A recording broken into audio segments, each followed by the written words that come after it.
चीन की महान दीवार। शायद ही कोई होगा जिसने इसका नाम न सुना हो।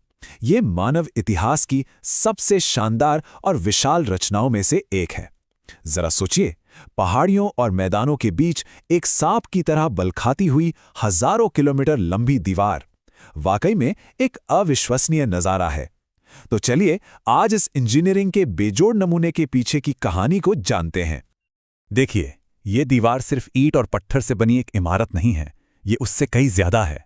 ये एक पूरी की पूरी सभ्यता की आत्मा है, उसकी पहचान, उसका वजूद। ये एक ऐसा प्रतीक है जिसने न सिर्फ सरहदों को बल्कि सदियों तक एक संस्कृति को भी सहेज कर रखा। इसकी लंबाई का अंदाजा लगाना भी मुश्किल है, लगभग 21,000 किलोमीटर। जी हाँ, बिल्कुल सही सुना।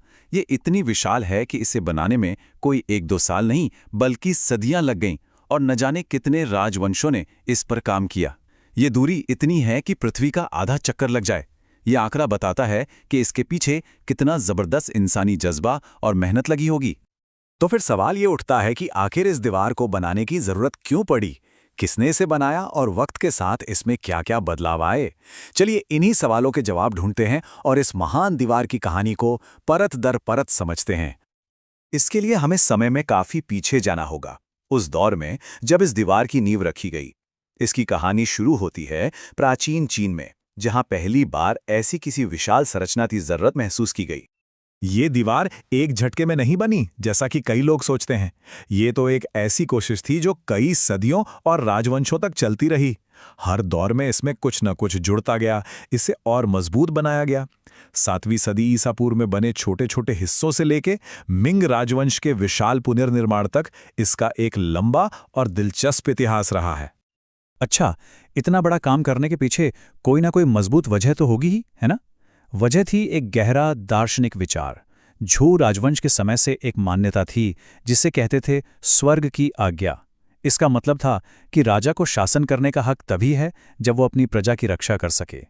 और इसी कर्तव्य की वजह से शासकों ने बाहरी खतरों से अपने साम्राज्य को बचाने के लिए इस महान दीवार जैसी संरचनाओं का निर्माण करवाया। और कहानी में असली मोड़ तब आता है जब सम्राट किन शी हुआंग ने पहली बार चीन को एक किया। उन्होंने उत्तर से आने वाले खाना बदोश कबीलों के हमलों से बचने के लिए जो अलग अलग दीवारें थीं, उन्हें जोड़कर एक महान दीवार बनाने का आदेश दिया। यहीं से इस दीवार ने अपना विशाल रूप लेना शुरू किया। लेकिन कहानी यहाँ खत्म नहीं हुई। दीवार सिर्फ एक सीमा बनकर नहीं रह गई। जैसे जैसे वक्त बदला, दीवार का मकसद और उसका रूप रंग भी बदलता गया। चलिए देखते हैं कि कैसे ये एक साधारण सी रक्षा लाइन से एक जटिल और मजबूत किले में तब्दील हो गई। हान राजवंश के दौर में दीवार को और पश्चिम की तरफ बढ़ाया गया। ये बहुत जरूरी था क्योंकि अब दीवार की भूमिका डबल हो गई थी। एक तरफ तो वो साम्राज्य की रक्षा कर ही रही थी और दूसरी तरफ मशहूर सिल्क रोड यानी रेशम मार्ग के जरूरी व्यापारिक रास्तों को भी सुरक्षित रख रही थी। दीवार के बनाने के तरीके में भी जमीन आसमान का फर्क आया। जहां किन राजवंश ने मिट्टी और लकड़ी जैसे स्थानीय सामान का इस्तेमाल किया, वहीं मिंग राजवंश ने इसे पक्की ईंटों और तराशे हुए पत्थरों से बनाया। उन्होंने एक ऐसी मजबूत और शानदार संरचना खड़ी की जिसे आज पूरी दुनिया जानती है। ये वो दीवार थी जो सदियों तक टिकने के लिए बनाई गई थी। मिंग राजवंश का ये पुनर्निर्माण कोई छोटा-मोटा काम नहीं था। इससे पूरा होने में लगभग 200 साल लग गए। इससे पता चलता है कि वो इस रक्षा प्रणाली को कितनी अहमियत देते थे। बडालिंग और मोटियानू जैसे जो मशहूर हिस्से आज हम देखते हैं, वो इसी दौर में बनाए गए थे। मिंग राजवंश ने जो किया वो सिर्फ मरम्मत नहीं थी, वो एक पूरा का पूरा मास्टर प्लान था।